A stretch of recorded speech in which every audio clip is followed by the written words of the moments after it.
Hi friends, ಎಲ್ಲರೂ ಹೇಗಿದ್ದೀರಾ? ಎಲ್ಲರೂ ಚೆನ್ನಾಗಿದ್ದೀರಾ ಅಂತ ತಿಳ್ಕೊತೀನಿ. ಇವತ್ತು ನಾನು ನೆಕ್ ಫಿನಿಶಿಂಗ್ ಮಾಡೋದು ಅಂದರೆ ಪೈಪಿಂಗ್ ಕೊಡೋದು ಹೇಳ್ಕೊಟ್ಟಿದ್ದೀನಿ. ಈಗ ಎಮ್ಮಿಂಗಲ್ಲಿ ನೆಕ್ ಫಿನಿಶಿಂಗ್ ಮಾಡೋದು ಹೇಗೆ ಅಂತ ಹೇಳ್ಕೊಡ್ತೀನಿ. ನನ್ನ ವಿಡಿಯೋನ ಸಬ್ಸ್ಕ್ರೈಬ್ ಮಾಡ್ಕೊಂಡು ನೋಡಿ, ಹಾಗೆಯೇ ಲೈಕ್ ಮಾಡಿ, ಶೇರ್ ಮಾಡಿ. ನಾನಿವಾಗ ನಿಮಗೆ ಮೊದಲೇ ತೋರಿಸಿದ್ದೀನಿ. ಆಪೋಸಿಟಲ್ಲಿ ಕ್ರಾಸಾಗೆ ಲೈನಿಂಗ್ ಬಟ್ಟೆ ಕಟ್ ಮಾಡಿಕೊಂಡು ಕ್ರಾಸಾಗೇ ನಾವು ಜಾಯಿಂಟ್ ಮಾಡ್ಕೊಬೇಕು. ನೋಡಿ, ಈಗ ತುದಿಯಿಂದ ನಾವು ಒಂದು 1/4 ಇಂಚ್ ಎಕ್ಸ್ಟ್ರಾ ಅಷ್ಟೇ ಬಿಟ್ಕೊಂಡು ಒಂದು ಕರೆಕ್ಟಾಗೆ ಅದು ಏನು ನೆಕ್ಕು ರೌಂಡ್ ಶೇಪ್ ಇದೆ ಅದ್ರ ಮೇಲೇ ನಾವು ಒಂದು ನೀಟಾಗಿ ಹೊಲಿಗೆ ಹಾಕ್ಕೊಬೇಕು. ಈ ಥರ ತುಂಬಾ ಸುಲಭ. ತುಂಬ ಜನ ನನ್ನ ವಿಡಿಯೋನ ಸಬ್ಸ್ಕ್ರೈಬ್ ಮಾಡ್ದೇ ನೋಡ್ತಾ ಇದ್ದೀರಾ. ಪ್ಲೀಸ್ ಸಬ್ಸ್ಕ್ರೈಬ್ ಮಾಡ್ಕೊಂಡು ವಿಡಿಯೋ ನೋಡಿ ಫ್ರೆಂಡ್ಸ್. ಈಗ ನಾನು ಒಂದು ಹೊಲಿಗೆ ಹಾಕ್ಕೊತಾ ಇದ್ದೀನಿ.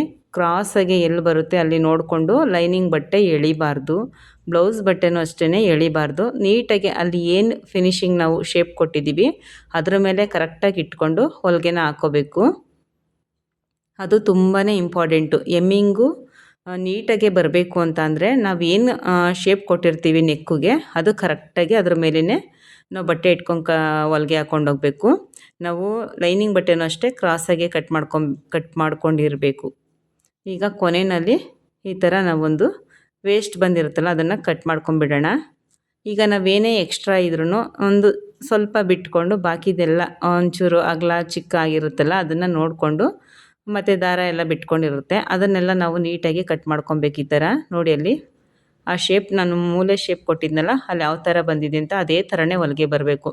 ಆವಾಗಲೇ ನಾವು ಎಮ್ಮಿಂಗ್ ಮಾಡಬೇಕಾದ್ರೆ ನೀಟಾಗೆ ಕೂತ್ಕೊಳ್ಳುತ್ತೆ. ಇಲ್ಲ ಅಂದರೆ ಕ್ರಾಸಾಗೆ ಮತ್ತು ಫಿನಿಶಿಂಗ್ ಚೆನ್ನಾಗಿ ಕಾಣಲ್ಲ, ಅದೆಲ್ಲ ಪ್ರಾಬ್ಲಮ್ ಆಗುತ್ತೆ. ಅದಕ್ಕೋಸ್ಕರ ನಾವು ನೀಟಾಗಿ ಫಿನಿಶಿಂಗ್ ಕೊಟ್ಕೋಬೇಕು. ಇನ್ನೇನೇ ಎಕ್ಸ್ಟ್ರಾ ಬಟ್ಟೆ ಇದ್ರೂ ಈ ಥರ ಕಟ್ ಮಾಡ್ಕೊಂಡು ನಾವು ತಗೋಬೇಕು.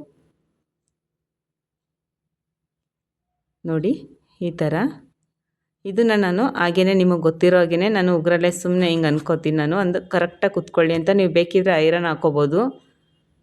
ನೋಡಿ, ಅಲ್ಲೊಂದು ಸ್ವಲ್ಪ ಹೊಲಿಗೆ ಮುಂದೆ ಬಂದಿತ್ತು ಅಂದ್ಬಿಟ್ಟು ಚೆಕ್ ಮಾಡ್ಕೊಬೇಕು. ಯಾವುದಾದ್ರೂ ಅಷ್ಟೇ ನಾವು ಒಂದು ಸಲ ಚೆಕ್ ಮಾಡಿಕೊಂಡು ಆಮೇಲೆ ಹೊಲಿಗೆ ಹಾಕ್ಕೋಬೇಕು ಅಥವಾ ಇನ್ನೊಂದು ಫಿನಿಶಿಂಗ್ ಕೊಟ್ಕೋಬೇಕು.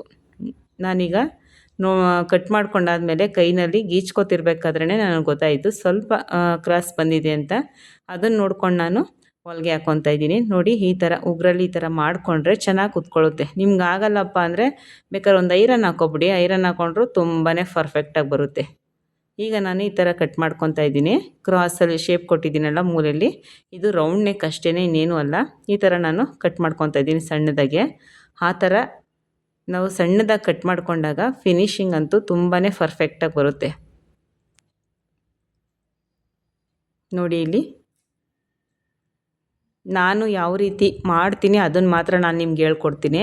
ಬೇರೆ ಇನ್ಯಾವುದೇ ಥರನೂ ಬರ್ದಿರೋದು ಆಗದೇ ಇರೋದು ನಾನು ನಿಜ ಹೇಳಲ್ಲ ವೀಡಿಯೋದಲ್ಲಿ. ನಾನು 100% ಏನು ಯಾವ ಥರ ಮಾಡ್ತೀನಿ, ಫಿನಿಶಿಂಗ್ ಯಾವ ಥರ ಬರುತ್ತೆ ಅದನ್ನು ಮಾತ್ರ ನಾನು ಬೇರೆಯವ್ರು ತಿಳ್ಕೊಳ್ಳಿ ಅಂತ ಹೇಳ್ಕೊಡ್ತೀನಿ ಅಷ್ಟೇ. ನೋಡಿ, ಈಗ ನಾನು ತುದಿಗೇ ಒಂದು ಹೊಲಿಗೆ ಹಾಕ್ಕೊಂಡು ಹೋಗಬೇಕು. ನೀಟಾಗೆ ಬರಬೇಕು, ಎಲ್ಲೂ ಅಗಲ ಚಿಕ್ಕ ಬರಬಾರ್ದು, ಒಂದೇ ಥರನೇ ಕಾಣಿಸ್ಬೇಕದು. ನಾವು ಫೋಲ್ಡ್ ಮಾಡಿ ಹೊಲಿತೀವಲ್ಲ, ವೇಸ್ಟ್ ಕಚ್ಚಾ ಬಟ್ಟೆನ ಲೈನಿಂಗಲ್ಲಿ ಫೋಲ್ಡ್ ಮಾಡಿಕೊಂಡು ಹಿಂಗೊಂದು ಹೊಲಿಗೆ ಹಾಕ್ಕೊಬೇಕು. ಹೊಲಿಗೆ ನೋಡಿ ಎಲ್ಲಿ ಎಷ್ಟು ಪಕ್ಕಕ್ಕೆ ಹೋಗ್ತಾಯಿದೆ ಅಂತ ಹಾಗೆ ಪಕ್ಕಕ್ಕೇ ಹೊಲಿಗೆ ಹಾಕ್ಕೋಬೇಕು. ಈ ಥರ ನೋಡಿ, ಏಕ ಒಂದೇ ಸಮ ಕಾಣಿಸುತ್ತೆ ಅದು. ಆವಾಗಲೇ ಫಿನಿಶಿಂಗ್ ಚೆನ್ನಾಗಿ ಬರೋದು, ನೋಡೋಕ್ಕೂ ತುಂಬಾ ಚೆನ್ನಾಗಿ ಕಾಣಿಸುತ್ತೆ. ಹಾಗಾಗಿ ನೀಟಾಗಿಯೇ ಫೋಲ್ಡ್ ಮಾಡಿಕೊಂಡು ಈ ಥರ ಹೊಲಿಗೆ ಹಾಕ್ಕೋಬೇಕು.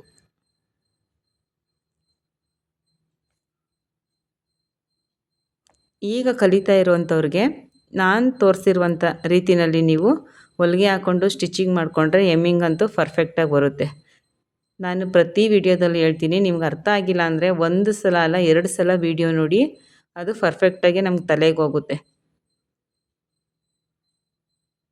ನೋಡಿ, ಈ ಥರ ಕೊನೆಯಲ್ಲಿ ತುದಿ ಬಟ್ಟೆನ ಮಡ್ಚ್ಕೊಂಡು ಒಂದು ಹೊಲಿಗೆ ಹಾಕ್ಕೊತೀನಿ. ನೋಡಿದ್ರಲ್ಲ, ಇಲ್ಲಿ ಏಕ ಒಂದೇ ಸಮ ಬಂದಿದೆ ಅಂತ. ಇದು ಸ್ಟಾರ್ಟಿಂಗ್ ಕಲಿಯೋರಿಗೆ ನೆಕ್ ಫಿನಿಶಿಂಗ್ ಕೊಡೋದೇ ದೊಡ್ಡ ಹಿಂಸೆ, ದೊಡ್ಡ ಕಷ್ಟ. ಯಾಕಂದರೆ ಅದನ್ನು ನಾನು ನೋಡಿದ್ದೀನಿ. ಈಗ ಏನು ಎಕ್ಸ್ಟ್ರಾ ಬಟ್ಟೆ ಇದೆ ಅದನ್ನೆಲ್ಲ ಹಿಂಗೆ ಕಟ್ ಮಾಡ್ಕೊಬಿಡೋಣ. ನಾನು ಟ್ರೈನಿಂಗ್ ಹೋಗಿದ್ದಾಗಲೂ ಅಷ್ಟೇ, ಎಷ್ಟೊಂದು ಜನ ಪೆಟ್ಲು ತುಳಿಯೋಕ್ಕೆ ಬರ್ತಿರ್ಲಿಲ್ಲ, ದಾರ ಸುತ್ತೋಕ್ಕೆ ಬರ್ತಿರ್ಲಿಲ್ಲ. ಸುಮಾರು ಜನ, ಒಬ್ಬೊಬ್ಬರು ಒಂದೇ ದಿನದಲ್ಲಿ ಎಲ್ಲ ಕಲಿತಾರೆ, ಒಬ್ಬೊಬ್ಬರು ಕಲಿಯಲ್ಲ. ಏನೂ ಮಾಡೋಕ್ಕಾಗಲ್ಲ, ಅವರು ಟ್ಯಾಲೆಂಟ್ ಮೇಲೆ ಅವರು ಕಲ್ತ್ಕೊತಾರೆ ಅಷ್ಟೇ. ಒಂದು ಸಲ ಅಲ್ದೇ 2 ಸಲ ಪ್ರಯತ್ನ ಪಟ್ಟು ಕಲ್ತ್ಕೋಬೇಕು. ನೆಕ್ ಫಿನಿಷಿಂಗು ಸ್ಟಾರ್ಟಿಂಗ್ ಕಲಿಯೋರಿಗೆ ಯಾವುದೇ ಕಾರಣಕ್ಕೂ ನೀಟಾಗಿ ಬರಲ್ಲ. ನಾನು ತೋರಿಸಿರುವಂಥ ಮೆಥಡ್ನ ನೀವು ಫಾಲೋ ಮಾಡಿದ್ರೆ 100% ಪರ್ಫೆಕ್ಟಾಗಿ ಬರುತ್ತೆ. ನೋಡಿ ಈಗ ಎಲ್ಲ ಆಯಿತು. ಈಗ ಮಡ್ಚ್ಕೊಳ್ಳೋಣ. ಈ ಥರ ಮಡ್ಚ್ಕೊಂಡು ಇದ್ರ ಮೇಲೆ ಎಮ್ಮಿಂಗ್ ಮಾಡ್ಕೋಬೇಕು. ಇದು ಬ್ಲೌಸ್ ನಾನು ಫಿನಿಷಿಂಗ್ ಮಾಡ್ಕೊಂಬಿಡ್ತೀನಿ. ಅಂದರೆ ಜಾಯಿಂಟ್ ಮಾಡಬೇಕು, ಇನ್ನು ಸ್ಲೀವ್ ಅಟ್ಯಾಚು ಮತ್ತು ಸೊಂಟ ಅಟ್ಯಾಚ್ ಎಲ್ಲ ಮಾಡಬೇಕು. ಮಾಡಿಬಿಟ್ಟು ನಾನು ಯಾವ ರೀತಿ ನಿಮಗೆ ಎಮ್ಮಿಂಗ್ ಮಾಡ್ತೀನಿ ಅಂತ ತೋರಿಸ್ತೀನಿ. ನಾವು ಇಟ್ಕೊಂಡಾಗ ಕರೆಕ್ಟಾಗಿ ಅದು ಕುತ್ಕೋಬೇಕು. ಅಂದರೆ ಸ್ಟ್ರೈಟಿಗೆ ಇರಬಾರ್ದು ಮತ್ತು ರಿಂಕಲ್ಸ್ ಬರಬಾರ್ದು. ಎಮ್ಮಿಂಗಲ್ಲಿ ಯಾವುದೇ ಕಾರಣಕ್ಕೂ ರಿಂಕಲ್ಸ್ ಬರಲೇಬಾರ್ದು. ಆವಾಗ ಚೆನ್ನಾಗಿ ಕಾಣಲ್ಲ ಮತ್ತು ಕಸ್ಟಮರು ಒಪ್ಪಲ್ಲ. ಹಾಕ್ಕೊಂಡಾಗ ಒಂಥರ ಅಸಹ್ಯವಾಗಿ ಕಾಣುತ್ತೆ. ಅದಕ್ಕೋಸ್ಕರನೇ ಎಮ್ಮಿಂಗು ನೀಟಾಗಿ ಬರಬೇಕು. ನಾನೀಗ ಬ್ಲೌಸ್ ಫಿನಿಷಿಂಗ್ ಕೊಡ್ತಾಯಿದ್ದೀನಿ. ಅಂದರೆ ಏನು ಕರೆಕ್ಟ್ ಅಳತೆ ಇದೆ ಆ ಅಳತೆ ತೊಗೊಂಡು ಫಿನಿಷಿಂಗ್ ಕೊಡೋಣ ಅಂತ ಅಂದ್ಬಿಟ್ಟು ಅದೆಲ್ಲ ಮುಗಿದ್ಮೇಲೆ ಎಮ್ಮಿಂಗ್ ಮಾಡೋದು. ಅದಕ್ಕೋಸ್ಕರ ಒಂದೇ ಸಲ ಇದನ್ನು ಜಾಯಿಂಟ್ ಮಾಡ್ಕೊಂಬಿಡ್ತೀನಿ. ನಾನು ಎಮ್ಮಿಂಗ್ ಮಾಡಬೇಕಾದ್ರೂ ತೋರಿಸ್ತೀನಿ ನಿಮಗೆ ಹೆಂಗೆ ಅಂತ. ಅಂದರೆ ನಾವು ಯಾವ ಥರ ಎಮ್ಮಿಂಗ್ ಮಾಡೋಕ್ಕೆ ಶೇಪ್ ಕೊಟ್ಟಿರ್ತೀವೋ ನೆಕ್ಕಿಗೆ ಅದೇ ಥರನೇ ಬರಬೇಕು. ನಾವು ಎಳಿಲೇಬಾರ್ದು ಬಟ್ಟೆನ. ಲೈನಿಂಗ್ ಬಟ್ಟೆ ಆದರೂ ಅಷ್ಟೇ, ಬ್ಲೌಸ್ ಬಟ್ಟೆ ಆದ್ರೂ ಅಷ್ಟೇ ಎಳಿಲೇಬಾರ್ದು. ನನ್ನ ವಿಡಿಯೋ ನಿಮಗೆ ಇಷ್ಟ ಆದರೆ ಲೈಕ್ ಮಾಡಿ, ಶೇರ್ ಮಾಡಿ, ಹಾಗೆಯೇ ಸಬ್ಸ್ಕ್ರೈಬ್ ಮಾಡಿ ಫ್ರೆಂಡ್ಸ್. ಎಷ್ಟೊಂದು ಜನ ಸಬ್ಸ್ಕ್ರೈಬ್ ಮಾಡ್ದೇನೆ ನೋಡ್ತಾ ಇದ್ದೀರಾ.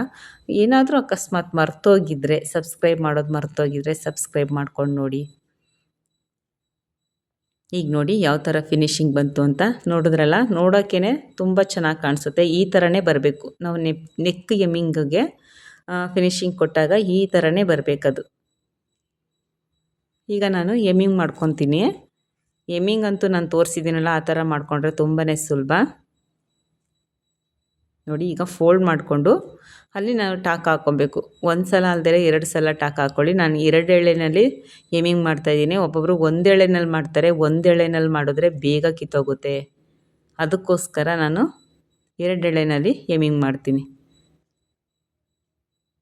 1 ಎಳೆ ದಾರ ಎಕ್ಸ್ಟ್ರಾ ತೊಗೊಂಡ್ರೆ ಏನು ವೇಸ್ಟ್ ಆಗೋಲ್ಲ. ಕೊನೆಯಲ್ಲಿ ಎಷ್ಟೊಂದು ದಾರ ಆಚೆ ಬಿಸಾಕ್ತೀವಲ್ವ, ಅದ್ರ ಬದಲು ಚೆನ್ನಾಗಿ ಫಿನಿಷಿಂಗ್ ಇರಲಿ ಅಂದ್ಬಿಟ್ಟು ನಾನು 2 ಎಳೆನಲ್ಲೇ ಎಮ್ಮಿಂಗ್ ಮಾಡ್ತೀನಿ. ನೋಡಿ ಇಲ್ಲಿ ಈ ಥರ ನಾವು ಕೈನಲ್ಲೇ ಸರಿ ಮಾಡಿಕೊಂಡು ನೀಟಾಗೆ ಅದು ಯಾವ ಥರ ಬಟ್ಟೆ ನಾವು ಸ್ಟಿಚ್ ಮಾಡ್ಕೊಂಡಿದ್ದೀವಿ ಅದೇ ಥರದಲ್ಲೇ ಯಾವುದೇ ರೀತಿ ರಿಂಕಲ್ಸ್ ಬರದೇ ಇರೋ ಥರ ನಾವು ಎಮ್ಮಿಂಗ ಮಾಡ್ಕೋಬೇಕು. ನೋಡಿ ಆ ಥರ ಉಗುರಲ್ಲಿ ನಾವು ಮುಂದೆ ತೊಳ್ಕೊಬೇಕು ಬಟ್ಟೆ. ಆಗ ರಿಂಕಲ್ಸ್ ಏನೇ ಇದ್ರೂ ಅಲ್ಲಿ ಕೂತ್ಕೊಳ್ಳಲ್ಲ, ಮುಂದೆ ಹೊರಟೋಗ್ಬಿಟ್ಟಿರುತ್ತೆ. ನಾವು ಎಮ್ಮಿಂಗ್ ಮಾಡ್ತಾನೆ ನಾವು ಹೆಬ್ಬೆರಳಲ್ಲಿ ರಿಂಕಲ್ಸ್ನ ತೊಳ್ಕೊಂಡು ಹೋಗಬೇಕು.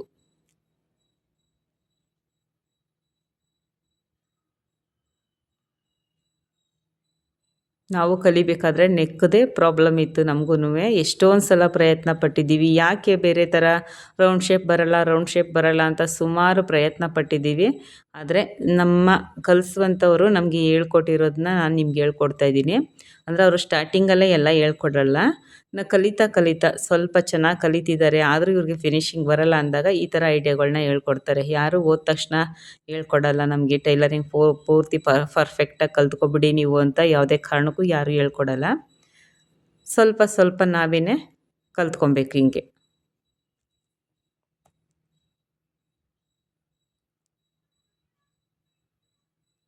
ನೋಡಿ ಈ ಥರ ಎಮ್ಮಿಂಗ್ ಮಾಡ್ಕೊತಾ ಇದ್ದೀನಿ. ತುಂಬಾ ಸುಲಭ ಎಮ್ಮಿಂಗ್ ಮಾಡ್ಕೊಳ್ಳೋದಂತೂ. ನಾವು ಕರೆಕ್ಟಾಗಿ ಫಿನಿಷಿಂಗ್ ಕೊಟ್ಕೊಂಡಿದ್ರೆ ಯಾವುದೇ ಕಾರಣಕ್ಕೂ ಹಿಂಸೆ ಅನ್ನಲ್ಲ, ತುಂಬ ಚೆನ್ನಾಗಿ ಬರುತ್ತೆ.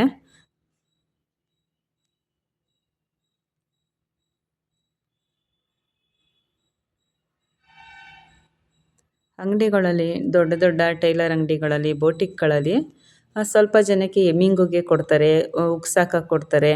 ಇದನ್ನೆಲ್ಲ ಕೊಟ್ಟಾಗ ಅವ್ರ ಮನೆಯಲ್ಲೇ ಕೂತ್ಕೊಂಡು ಈ ಥರ ಕಲ್ತ್ಕೊಂಡಿದ್ರೆ ನಾವು ನೀಟಾಗಿ ಫಿನಿಷಿಂಗ್ ಕೊಡೋದನ್ನು ಕಲ್ತ್ಕೊಂಡ್ರೆ ನೀಟಾಗಿ ನಾವು ಸ್ಟಿಚ್ಚು ಅಂದರೆ ಉಗ್ಸಾಕೋದು, ಎಮ್ಮಿಂಗ್ ಮಾಡೋದು ಮಾಡಿಕೊಟ್ರೆ ನಮ್ಗೆ ಅವರೇ ಕರೆದು ಕೊಡ್ತಾರೆ. ಎಷ್ಟು ಚೆನ್ನಾಗಿ ಮಾಡಿದ್ದಾರೆ ಅಂತ ಅಂದ್ಬಿಟ್ಟು ಅವರೇ ಕರೆದು ಕೊಡ್ತಾರೆ ನಮಗೆ. ಅದರಿಂದನೂ ನಾವು ದಿನಕ್ಕೆ ಒಂದು ಬ್ಲೌಸ್ಗೆ 15ರಿಂದ ಮೊದಲೇ ಹೇಳ್ದಂಗೆ ಈ ಥರ ಎಮ್ಮಿಂಗ್ ಎಲ್ಲ ಇದ್ದರೆ ಸೊಂಟದಲ್ಲಿ, ಬ್ಯಾಕುಗೆ ಇದೆಲ್ಲ ಎಮ್ಮಿಂಗ್ ಎಲ್ಲ ಇದ್ದರೆ 20 ರೂಪಾಯಿ ಆದರೂ ಒಂದು ಬ್ಲೌಸು ಕೊಟ್ಟೇ ಕೊಡ್ತಾರೆ. ಅಂದರೆ ಇದೆಲ್ಲ ಕೆಲಸ ಹಿಡಿಯುತ್ತೆ ನಮಗೆ. ಉಗ್ಸಾಕೋದಾದರೆ ಈಸಿಯಾಗಿರುತ್ತೆ, ಉಗ್ಸಾಕೋಬೋದು. ಈ ಎಮ್ಮಿಂಗ್ ಎಲ್ಲ ಕೆಲಸ ಹಿಡಿಯುತ್ತಲ್ಲ, ಒಂದು ಬ್ಲೌಸ್ಗೆ 20 ರೂಪಾಯಿ ಆರಾಮಾಗಿ ಕೊಡ್ತಾರೆ. ಈಸ್ಕೊಂಡು ನಾವು ಕೆಲಸ ಮಾಡ್ಬೋದು. ನೀವು ಟೈಲರಿಂಗ್ ಕಲಿದೇ ಹೋದರೂ ಪರವಾಗಿಲ್ಲ, ಈ ಥರ ಸಣ್ಣ ಪುಟ್ಟ ಕೆಲಸ ಮಾಡ್ಕೊಂಡಾದರೂ ನಾವು ದುಡ್ಡನ್ನು ಸಂಪಾದನೆ ಮಾಡ್ಬೋದು. ಅಂದರೆ ಎಲ್ಲ ದಿನ ಎಲ್ಲ ಥರ ಒಂದೇ ಥರ ನಡೆಯುತ್ತೆ ಅಂತ ಹೇಳೋಕ್ಕಾಗಲ್ಲ. ಒಂದೊಂದು ದಿನ ಒಂದೊಂದು ಥರ ಇರುತ್ತೆ. ಆದರೂ ನಾವು ಮಾಡಲೇಬೇಕು ಅಂತ ಮಾಡಿದ್ರೆ ಖಂಡಿತವಾಗ್ಲೂ ಆಗುತ್ತೆ. ಇಷ್ಟು ಮಾತ್ರ ಹೇಳ್ತೀನಿ ನಾನು. ಪ್ರತಿದಿನ ಒಂದೇ ಥರನೇ ಸಂಪಾದನೆ ಮಾಡ್ತೀವಿ ಅಂತ ಯಾವುದೇ ಕಾರಣಕ್ಕೂ ನಾನು ಹೇಳಲ್ಲ. ಒಂದೊಂದು ದಿನ ಒಂದೊಂದು ಥರ ಇರುತ್ತೆ. ಈಗ ಒಂದಿನ ಹುಷಾರು ತಪ್ಪಿರ್ತೀವಿ, ಒಂದಿನ ಮನೆ ಕೆಲಸನೇ ಇರುತ್ತೆ, ಒಂದೊಂದು ದಿನ ನಾವು ಎಲ್ಲಾದ್ರೂ ಆಚೆ ಹೋಗ್ಬೇಕಾಗಿರುತ್ತೆ. ಅವತ್ತೆಲ್ಲ ಏನು ಮಾಡೋಕ್ಕಾಗಲ್ವಲ್ಲ. ಅದಕ್ಕೆ ಇಷ್ಟೇ ಸಂಪಾದನೆ ಮಾಡ್ತೀವಿ ತಿಂಗಳಿಗೆ, ದಿನಕ್ಕೆ ಅಂತ ಖಂಡಿತವಾಗ್ಲೂ ಹೇಳೋಕ್ಕಾಗಲ್ಲ. ನಾವು ಮನೆಯಲ್ಲಿ ಕೆಲಸ ಇದ್ದಾಗ ಕೆಲಸ ಮಾಡ್ಕೋಬೇಕು ಅಷ್ಟೇ. ನನ್ನ ಪ್ರಕಾರ ನನಗೆ ತಿಳಿದಿರೋ ಮಟ್ಟಿಗೆ ನಾನು ಹೇಳ್ತಾ ಇದ್ದೀನಿ. ಎಲ್ಲ ದಿನ ಒಂದೇ ಥರ ಸಂಪಾದನೆ ಆಗುತ್ತೆ, ಒಂದೇ ಥರ ಸಂಪಾದನೆ ಮಾಡ್ತೀವಿ ಅಂತಲೂ ಹೇಳೋಕ್ಕಾಗಲ್ಲ. ಇವತ್ತು ಚೆನ್ನಾಗೇ ಇರ್ತೀವಿ, ನಾಳೆ ಏನೋ ನಮಗೆ ಹುಷಾರು ತಪ್ತೀವಿ. ಆವಾಗ ಒಂದು ದಿನದ ವೇಸ್ಟ್ ಆಯಿತಾ? ಈಗೆಲ್ಲೋ ಇಂಪಾರ್ಟೆಂಟು ಮದುವೆನೋ ಇನ್ನೊಂದು ಗೃಹಪ್ರವೇಶನೋ ಹೋಗಲೇಬೇಕು. ಆವಾಗ ಅವತ್ತಿಂದೇನು ಇರಲ್ವಲ್ಲ. ಬಂದು ಈ ಥರ ಸಣ್ಣ ಪುಟ್ಟ ನಮ್ಮದೇನು ಕೆಲಸ ಇದೆ ಅದನ್ನು ಮುಗಿಸ್ಕೋಬೇಕಾಗುತ್ತೆ. ಅಂಗಡಿಗಳಿಗೆ ಹೋದರೆ ಪೀಸ್ ಲೆಕ್ಕದಲ್ಲಿ ಅವ್ರು ಖಂಡಿತವಾಗ್ಲೂ ಕೆಲಸ ಕೊಡ್ತಾರೆ. ಪೀಸ್ ಲೆಕ್ಕದಲ್ಲಿ ಕೆಲಸ ಮಾಡ್ಬೋದು.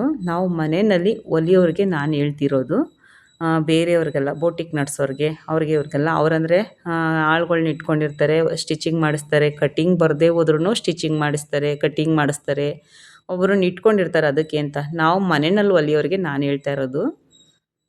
ಅಂಗಡಿಗಳಲ್ಲಿ ಇಟ್ಟಿರೋರಿಗೆಲ್ಲ ಹೇಳೋಕ್ಕಾಗಲ್ಲ. ಅವ್ರು ನಡಿಲೇಬೇಕು, ಅಂಗಡಿ ಅಂದಮೇಲೆ ತೆಗಿಲೇಬೇಕು ಪ್ರತಿದಿನ. ಅವರೊಂದು ಆಳಾರು ಎಕ್ಸ್ಟ್ರಾ ಇಟ್ಕೊಂಡು ಕೆಲಸ ಮಾಡೇ ಮಾಡ್ತಾರೆ. ನೋಡಿದ್ರಲ್ಲ ಎಮ್ಮಿಂಗ್ ಎಷ್ಟು ಚೆನ್ನಾಗಿ ನೀಟಾಗಿ ಫಿನಿಶಿಂಗ್ ಆಗಿ ಬಂತು ಅಂತ ಅಂದ್ಬಿಟ್ಟು.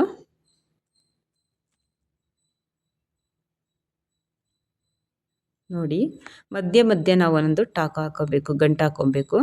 ಆಗ ಎಮ್ಮಿಂಗ್ ಬಿಚ್ಕೊಳ್ಳಲ್ಲ. ಅದೊಂದು ಮೇಯ್ನ್ ಇಂಪಾರ್ಟೆಂಟು. ಸುಮ್ಮನೆ ಎಮ್ಮಿಂಗ್ ಮಾಡಿಕೊಂಡೇ ಬರೋದಲ್ಲ, ಮಧ್ಯೆ ಒಂದು ಗಂಟು ಹಾಕ್ಕೊಬೇಕು. ಒಂದು ಸ್ವಲ್ಪ ದೂರಕ್ಕೆ ಗಂಟು ಹಾಕ್ಕೋಬೇಕು. ಆಗ ದಾರ ಕಳ್ಕೊಂಡ್ರೂ ಅದು ಕಳ್ಕೊಳ್ಳಲ್ಲ. ಒಂದೊಂದು ತಾವು ಕಿತ್ತೋಗುತ್ತೆ. ಆವಾಗ ಅದು ಅಷ್ಟು ದೂರ ಮಾತ್ರ ಕಿತ್ತಾಗಿರುತ್ತೆ. ಇನ್ನು ಬಾಕಿದೆಲ್ಲ ಗಂಟು ಹಾಕಿರ್ತೀವಲ್ಲ, ಅದು ಯಾವುದೇ ಕಾರಣಕ್ಕೂ ಕಳ್ಕೊಳ್ಳಲ್ಲ ಅಂತ ಹಂಗೆ ಮಧ್ಯೆ ನಾವು ಒಂದೊಂದು ಗಂಟು ಹಾಕ್ಕೋತೀವಿ. ಈಗ ಕೊನೆಯಲ್ಲೂ ಅಷ್ಟೇ ಒಂದೆರಡು ಸಲ ಟಾಕ್ ಹಾಕ್ಕೊಂಡ್ರೆ ಮುಗೀತು ಎಮ್ಮಿಂಗು. ನೋಡಿದ್ರಲ್ಲ ಫ್ರೆಂಡ್ಸ್, ಇಷ್ಟು ಸುಲಭವಾಗಿ ಮನೆಯಲ್ಲೇ ಕಲ್ತ್ಕೋಬೋದು ನಾವು.